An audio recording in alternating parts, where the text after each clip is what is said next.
All right, so this is what we're doing this morning. A little bit of dental work. We gotta put a crown on the excavator, and I'm gonna show you how we do it. It's really quick, simple, and easy.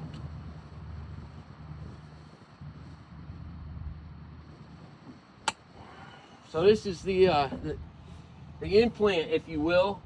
It's got to go on like that, but we got to do a little drilling first to get the bone out of there.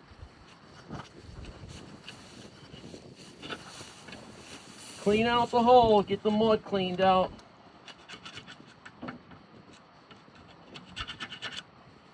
Then we slap the tooth on, put it right on there, tight as we can. Got this choked up.